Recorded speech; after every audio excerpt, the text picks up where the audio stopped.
Planejamento tributário.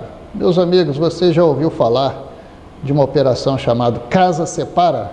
Já ouviu falar disso? Vou te dar um exemplo que ocorreu concretamente. As partes, pretendiam celebrar um contrato de compra e venda de uma fazenda, né, no Mato Grosso, só que não celebraram o contrato de compra e venda. Constituíram uma sociedade, constituíram uma pessoa jurídica, um sócio entrou com a fazenda, fazendo a integralização desse bem imóvel no capital social, o outro sócio entrou com dinheiro, e assim foi integralizado o capital social dessa empresa. Tempos depois, a sociedade se dissolve, né? E no momento da dissolução societária ocorre uma inversão dos ativos. O sócio que entrou com dinheiro saiu com a fazenda. O sócio que entrou com a fazenda saiu com dinheiro. Então, 2 tributos deixaram de incidir, né? Que são o imposto de transmissão e o eventual imposto de renda na modalidade de ganho de capital. Nenhum, nem outro. E aí? O que aconteceu nesse caso? Uma fraude, uma operação legítima. Então, muitos dirão que a operação é legítima. Por quê? Porque cada ato isoladamente é lícito.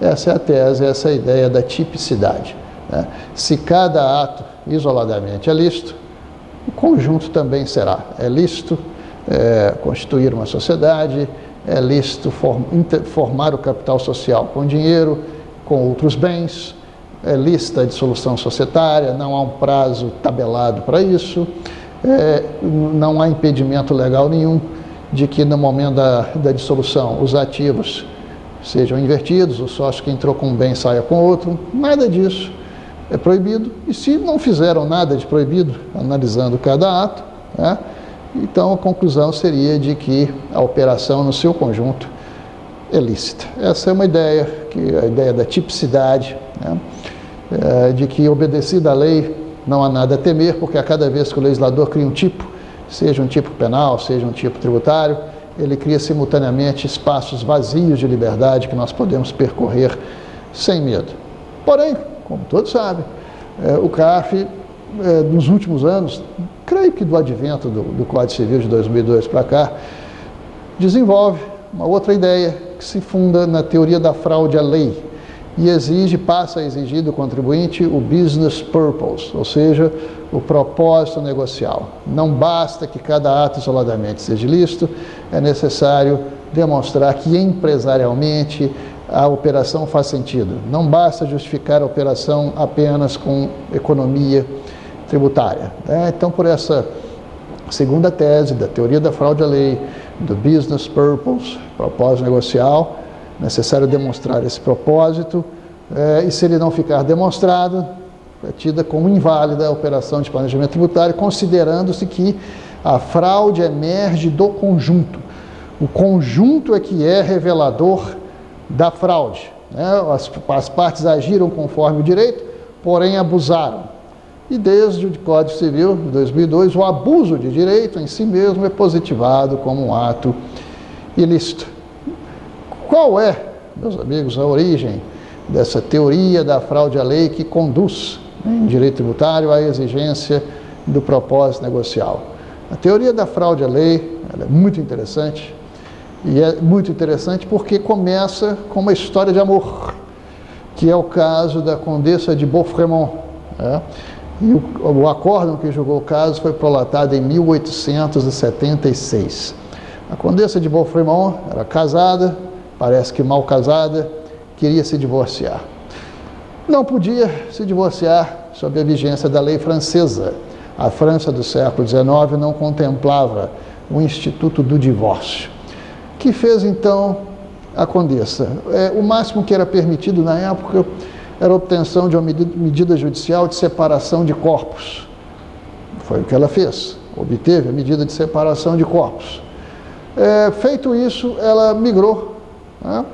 Migrou e foi adquirir a nacionalidade de um estado alemão, que era o condado de Saxe-Altenburg. Lá ficou, né? Até adquirir a nacionalidade alemã.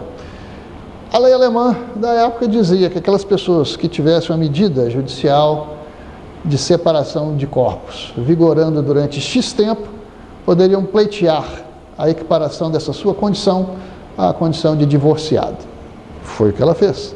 Esperou um determinado tempo necessário e pleiteou essa equiparação à condição de divorciado e a obteve e conseguiu. Para então, finalmente, cumprir o seu propósito, que era o de se casar com seu namorado, que era o Duque da Romênia. O marido parece que não estava de acordo e intentou uma ação anulatória contra todos esses atos, né?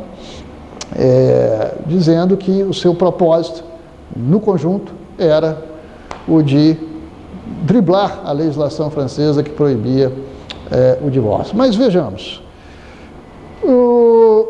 o ato de obter a separação judicial é lícito? Sim. Cada ato isoladamente é lícito. A migração também, a nacionalização também é, o segundo casamento na Alemanha também é lícito. Então, cada ato isoladamente é lícito. Mas a tese desse marido é que a fraude vai emergir do conjunto. Nessa ação anulatória, ele obtém sucesso em primeiro grau, né? No Tribunal do Sena, Tribunal do Rio Sena, que é a primeira instância francesa, né? Então, o conde vence a demanda, a condessa apela, segunda instância, a Corte de Paris, e a Corte de Paris, neste ano de 1876, profere um acordo muito interessante, que eu vou sintetizar aqui em breves linhas. O acordo é o seguinte: bem, a nacionalização foi na Alemanha, o divórcio foi na Alemanha, o segundo casamento foi na Alemanha. O que nós temos com isso? Nós não temos absolutamente nada com isso. Da mesma forma que nós não podemos exercer a jurisdição francesa lá, os atos de direito civil que são praticados pela jurisdição alemã não são oponíveis, não produzem efeitos dentro da nação francesa. Portanto, a Corte de Paris reforma parcialmente a decisão para declarar isso, que os atos praticados na jurisdição alemã não são oponíveis ao marido francês, de modo que a condessa de Beaufremont ficou com dois maridos, casada com o conde de Beaufremont, na França, casada com o Duque da Romênia, na Alemanha. Mas esse marido indignado, esse marido ultrajado, foi o introdutor da teoria da fraude à lei, que sinteticamente significa o seguinte: não basta que cada ato isolado da operação seja lícito. Isso por si só não basta, porque o conjunto em si mesmo, ele pode ser revelador. Da fraude, neste caso, porque seu único propósito, a cada passo, a cada etapa, a cada degrau que percorreu, era o de obter uma condição jurídica de divorciada, condição jurídica esta que é proibida na França. Portanto, tudo fez, passo a passo, apenas para driblar a legislação vigente na França. Pois muito bem, o fisco se apaixonou por essa tese e vem pregando, ou seja, não basta a licitude de cada ato, pois o conjunto pode ser revelador da fraude. Então, se você quer que a sua operação de planejamento tributário seja lícito, é necessário demonstrar o propósito empresarial, o propósito negocial, e esse propósito tem que ser um propósito extra-tributário. Não pode ser apenas a economia de tributos.